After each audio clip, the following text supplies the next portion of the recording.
Welcome back. Balochistan पे गुफ्तगू हो रही है और मेरे साथ टेलीफोन लाइन पे इस वक्त मौजूद हैं डॉक्टर अब्दुल हई बलोच साहब, कौम परस्त रहनुमा हैं बलूचिस्तान के। हई साहब, वेलकम टू द शो। जी। किसी भी कौम परस्त तहरीक की फौजी या नीम फौजी इदारों से लड़ाई और मज़ाहमत तो समझ में आती है कि वो आपको निशाना बना रहे हैं और आप उन्हें निशाना बना रहे हैं, लेकिन ये बात ज़रा समझाइए कि एक आम मजदूर, आम प्रोफेसर, आम दुकानदार, आम हजाम, उसको क्यों टारगेट किया जाता है? देखिए ब्रदर, अर्ज ये है कि हमारे यहाँ आपको पता है ये दहशत गर्दी की तारीख कोई नई नहीं है, ये तो बहुत पुरानी है। ये आप देखिए कितने अरसे से हो रहा है, 48 में, 58 में, 63, 64 में, 74 में, अभी आप 17 दिसंबर 2005 से अब ये मुसलसल जो रियासती दहशत गर्दी नहते मासूम आवाम के खिलाफ हो रही है, क्या इसका कोई जवाब है?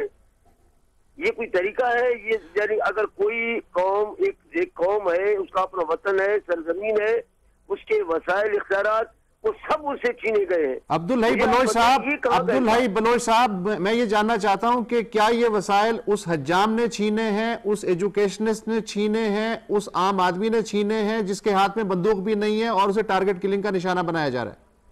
मैं आपको अर्ज करूँ ना, इसकी तो तहकीक होनी चाहिए ना। ये लोग जो हुकूमत में इक़्तिदार में है, इनको सोचना चाहिए इनकी ये नारवा पॉलिसियाँ। ये देखिए, मैं आपको अर्ज कर रहा हूँ, ये जो बलूचिस्तान के अवाम पर जमीन तंग कर दी गई है, ये जो नारवा पॉलिसियाँ हो रही हैं मनहते मासूम अवाम के साथ, ये अभी कोयटा में मजीद बलोच का जूनियर का वाकया हुआ है। पूरे रोड को इन्होंने घेरे में लेकर जो है वो खुलेआम दहशतगर्दी की है और वो चादर चार दीवारी का तकद्दुस पामाल किया है।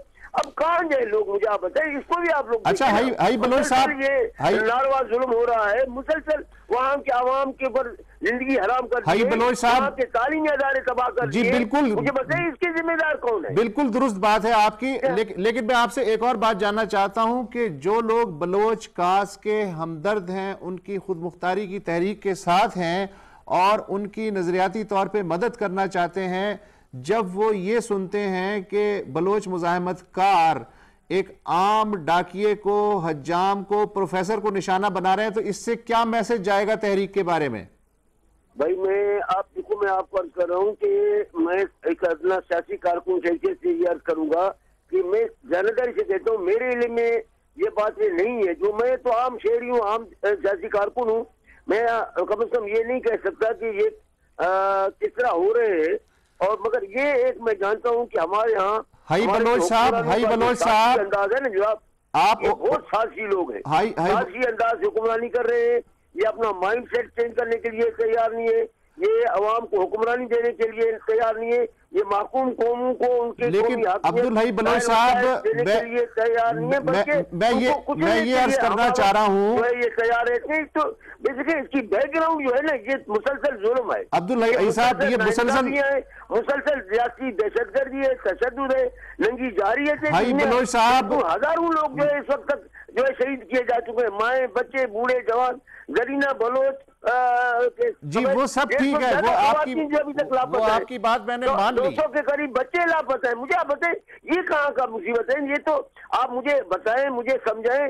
मुमकिन है कोई रद्देबाज भी होता है, लोग हैरान है, परेशान है, उनके किन बच्चे, उनके भाई, उनके बहनें जब गायब हो जाती हैं तो क्या करें? मुझे आप बताएं। तो मुमकिन है इस तरह का कोई रद्देबाज भी हो, और ये भी मुमकिन है कि ये जो हमारे रियासी हुक्मरान है, इनके जो भोंदे तरीके हैं, बलोच साहब, अगर आप मुझे मौका नहीं देंगे तो गुफ्तगू कैसे आगे बढ़ेगी? इन रवियों ने भी यहाँ एक किस्म की। बहुत शुक्रिया अब्दुल हई बलोच साहब, आपका बहुत शुक्रिया। दुरानी साहब, ये जो मैंने मुस्तकिल उनसे कोशिश की ये पूछने की कि वो ठीक है कि आपकी एक मज़ाहमती जद्दोजहद है, लेकिन जो आम लोग हैं उनको टारगेट के लिए क्यों? तो वो नॉर्थ, साउथ और ईस्ट वेस्ट की तो गुफ्तगू कर रहे थे, लेकिन इस मुद्दे पे नहीं आ रहे थे। आपके ख्याल में मसला क्या है? ये देखिए, मैं डॉक्टर हई साहब को तारीख़ के उस दिन पे ले जाऊंगा जब ज़फ़रुद्दीन हुसैन सेनेटर बने।